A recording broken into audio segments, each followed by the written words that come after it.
Ravi Prakash Siliconandhra hospital Kuchipudi super speciality వైద్య సేవలు పూర్తిగా ఉచితం. హలో డాక్టర్ గారు. నమస్కారం అండి. డాక్టర్ గారు, ఇందాక ఎపిసోడ్లో మనం చాలా రకాల ఇన్ఫెక్షన్స్ గురించి చెప్పుకున్నాం కదా. అసలు దీంట్లో one of the main dengue అని చెప్పుకోవచ్చు. అసలు ఈ డెంగ్యూ అనేది ఎందుకు వస్తుందంటారు? డెంగ్యూ అన్నది ప్రతి సీజన్లో, ప్రతి వర్షాకాలం సీజన్లోనే ముందే జాగ్రత్తలు తీసుకుంటే ఈ వర్షాకాలం కోసం ఎండాకాలంలో సిద్ధపడగలిగి ఉండాలమ్మా. డెంగ్యూ వైరస్ని మనం ప్రివెంట్ చేయాలంటే ఈ వర్షాకాలం కోసం ఎండాకాలంలో జాగ్రత్తలు తీసుకోవాలి. తొలకరి జల్లులు పడుతున్నప్పుడే జాగ్రత్తలు తీసుకోవాలి. ఈ విషయమై నేను పూర్తిగా సవివరంగా కేంద్రానికి, రాష్ట్రాలకి గైడ్లైన్స్ అని తయారు చేసి 2 రాష్ట్ర ముఖ్యమంత్రులకి అప్పటి 2018లో తీవ్రమైనటువంటి డెంగ్యూ జ్వరాలు వచ్చినాయి.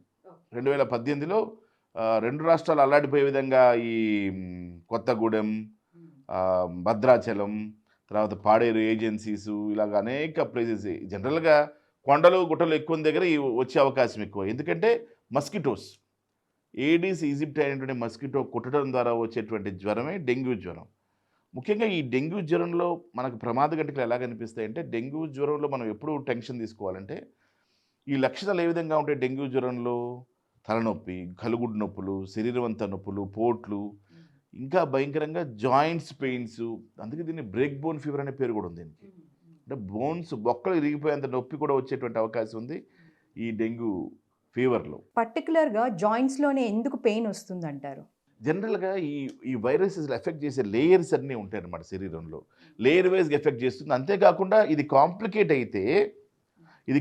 అయితే మనకి స్టమక్లో, అబ్డామెన్లో మన స్ప్లీన్ మీద ఎఫెక్ట్ చూపించవచ్చు. లివర్, స్ప్లీనోమెగాలీ కావచ్చు, లివర్ కూడా పెరిగే హెపటోమెగాలీ కావచ్చు. తర్వాత ఊపిరితిత్తులో నీళ్లు చేరే అవకాశం, ప్లోరల్ ఎఫ్యూజన్ వచ్చే అవకాశం ఉంటుంది. ప్లేట్లెట్లు తగ్గిపోతాయి. ఎప్పుడైతే ఈ వైరస్లో ప్లేట్లెట్లు తగ్గిపోతాయో అప్పుడు పిటెకియా ర్యాషెస్ ఫామ్ అయ్యే అవకాశం ఉంది. ర్యాషెస్ ఫామ్ అయ్యి కాళ్ళ మీద కానివ్వండి, ముఖం మీద కానివ్వండి, చారలు పట్టడం కానివ్వండి, నోట్లో చిగురులో నుంచి రక్తం కారటం కానివ్వండి, బాత్రూమ్ టాయిలెట్కి వెళ్ళినప్పుడు బ్లాక్ స్టూల్స్, అంటే పొట్టలో బ్లీడింగ్ అయితే బ్లాక్ స్టూల్స్ వచ్చేటువంటి అవకాశం ఉంటుంది. ఇవన్నీ కూడా గమనించమని చెప్తాం. అప్పుడే డెంగ్యూ షాక్ సిండ్రోమ్ అంటాం. డెంగ్యూ షాక్ సిండ్రోమ్ అంటే అప్పుడే వస్తుంది అనమాట. డెంగ్యూ షాక్ సిండ్రోమ్ గమనించాలి దాన్ని మనం. డెంగ్యూ షాక్ సిండ్రోమ్లో చాలా జాగ్రత్తగా ఉండాలి. షాక్లోకి వెళ్ళిపోతే పేషెంట్ చనిపోయే అవకాశాలు ఎక్కువ. డెంగ్యూలో షాక్లోకి వెళ్ళిపోతే పేషెంట్ చనిపోయే అవకాశాలు ఎక్కువ. కాబట్టి మనం చాలా కేర్ఫుల్గా ఈ సందర్భాన్ని మనం డీల్ చేయాలి. ప్రతి ఒక్కళ్ళు డెంగ్యూ షాక్ సిండ్రోమ్కి వెళ్తారంటే కాదు. ప్రతి ఒక్కళ్ళు డెంగ్యూ షాక్ సిండ్రోమ్కి వెళ్ళరు.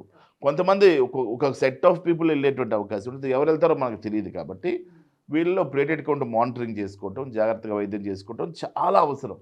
మనం ఈ పేషెంట్లు చాలా జాగ్రత్తగా చూసుకుంటేనే వాళ్ళు ఆ సమస్యలో పడరు, డెంగ్యూ షాక్ సిండ్రోమ్లోకి పడరు. కాబట్టి కేర్ఫుల్గా వైద్యం చేసుకోవటం, మానిటర్ చేయటం, డెంగ్యూ షాక్ సిండ్రోమ్లోకి వెళ్లకుండా చూసుకోవటం ఈ డెంగ్యూలో చాలా ఇంపార్టెంట్. ఇది జరగకూడదు అంటే దోమలే కొట్టకూడదు మనల్ని. ఇదే కాదు, మలేరియా కూడా వచ్చే అవకాశం ఉంటుంది. Prevention, malaria female Anopheles mosquito ద్వారా వస్తుంది. ఎలిఫెంటియాసిస్ అనే జబ్బు ఉంది, కాళ్ళు బాగా ఇందులో వాస్తూ ఉంటాయి, అది కూడా దోమలు. సో ఎనాఫిలిస్ మస్కిటోసు, క్యూలిక్స్ మస్కిటోసు, తర్వాత ఈ ఏడీస్ ఈజిప్టే మస్కిటోసు, ఇవన్నీ కూడా మనకి ప్రమాదాన్ని తీసుకొస్తున్నాయి. కాబట్టి మనం దోమలు తరిమేయమని చెప్తున్నాం. దోమలు తరిమేయాలంటే మెషులు పెట్టుకోవడం, ఇంటిని పరిశుభ్రంగా పెట్టుకోవడం, కొబ్బరికాయ టెంకలు లేకుండా చూసుకోవటం, టైర్లు చూసుకోవటం, ఇంటి పైకప్పుల మీద నీళ్ళని కొంతమంది స్టోర్ చేసుకుంటుంటాం. ఆ నీటి మీద దోమలు లేయర్లుగా ఫామ్ అయి తయారు చేస్తూ ఉంటాయి. సో ఇవన్నీ కూడా గమనించాలి. అంటే మనకి నీటిలో ఇవి చేరుతున్నాయా, ఎక్కడ చేరుతున్నాయి అనేది గమనించుకొని మన ఇంట్లో ఎక్కడ పరిశుభ్రత లేదో అక్కడ పరిశుభ్రతని పాటిస్తుంటే తప్పకుండా నేను ఒక డెంగ్యూయే కాదు, పారాసైటిక్ ఇన్ఫెక్షన్, మలేరియా కానివ్వండి, ఇతర జబ్బులు కానివ్వండి, ఇవన్నీ రాకుండా చూసుకోవచ్చు. సింపుల్ ప్రాసెస్ కూడా ఏంటంటే నీటిని కాచి చల్లార్చుకొని తాగటం ద్వారా మనం చాలా జాగ్రత్తలు తీసుకోవచ్చు. వాటర్ కంటామినేషన్ లేకుండా చూసుకోవచ్చు, ఫుడ్ కంటామినేషన్ కాకుండా చూసుకోవచ్చు. ఎప్పటికప్పుడు వండినటువంటి ఫ్రెష్ ఫుడ్ని తీసుకోవడం ద్వారా కూడా మనం కాపాడుకునేటువంటి అవకాశం ఉంటుంది. అసలు ఈ డెంగ్యూ ఫీవర్ని ఎలా ప్రివెంట్ చేయాలంటారు? అంటే మనం ట్రీట్మెంట్లు టీవీలో చెప్తే పేషెంట్లు అది ఫాలో అవడానికి ట్రై చేస్తుంటారు. టీవీ నాలెడ్జ్ ఎక్కువైపోతే మనకు అవసరం ఉంది, ఇబ్బంది అవుతూ ఉంటుంది. జనరల్గా మేము సపోర్టివ్ ట్రీట్మెంట్ ఎక్కువ ఇస్తుంటాం. ఏ సమస్య వచ్చినా సపోర్ట్ ట్రీట్మెంట్ ఇస్తుంటాం. డెంగ్యూకి సపోర్టివ్ ట్రీట్మెంట్ పారాసిటమాల్ ట్యాబ్లెట్లు వాడాలి.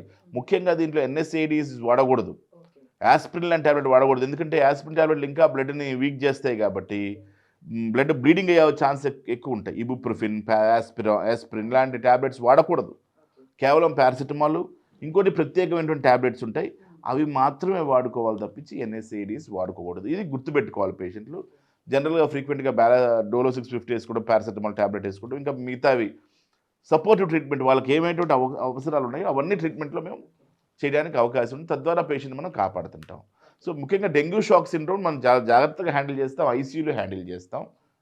ఆ తర్వాత ఇక మీకు మిగతా జబ్బులని కూడా ఇప్పుడు మలేరియా అనుకోండి యాంటీ మలేరియల్స్ ఇవ్వటము, టైఫాయిడ్ అనుకోండి టైఫాయిడ్కి యాంటీ బ్యాక్టీరియల్ ట్యాబ్లెట్స్ ఇవ్వటము, ఇట్లాగ రకరకాల ట్రీట్మెంట్స్ ఉంటాయి. ఏ జబ్బుకు తగ్గట్టుగా ఆ ట్రీట్మెంట్ చేయడానికి అవకాశం ఉంటుంది. తర్వాత స్పైరోకిడ్స్ కావాల్సినటువంటి యాంటీబయాటిక్స్ ఇవ్వటం, ఇట్లా ప్లాన్ చేసుకుంటే అది జనరల్గా కంట్రోల్ అయిపోతూ ఉంటుంది. ముఖ్యంగా షాక్ సిండ్రోమ్స్ కానివ్వండి, డయేరియాలో పేషెంట్కి మనం తగ్గిపోవటం, ప్రెషర్స్ తగ్గిపోవడం, వాటర్ తగ్గిపోయినప్పుడు హ్యాండిల్ చేయడం కానివ్వండి, ఐవీ ఫ్లూయిడ్స్ పెట్టడం కానివ్వండి, ఇవి చాలా అవసరమైనటువంటి అంశాలు. సో దోమల్ని అరికడితే ఒక్క డెంగ్యూయే కాదు, అనేక రకాల ఇన్ఫెక్షన్స్ని అరికట్టచ్చు అని డాక్టర్ గారు చెప్తున్నారు. చాలా చక్కగా చెప్పారు డాక్టర్ గారు. Thank you so much. మరిన్ని వీడియోస్ కోసం ఛానల్ ని సబ్స్క్రైబ్ చేయండి, లేటెస్ట్ అప్డేట్స్ కోసం వాట్సాప్ ఛానల్ ని ఫాలో చేయండి అండ్ లింక్ డిస్క్రిప్షన్ లో ఉంది.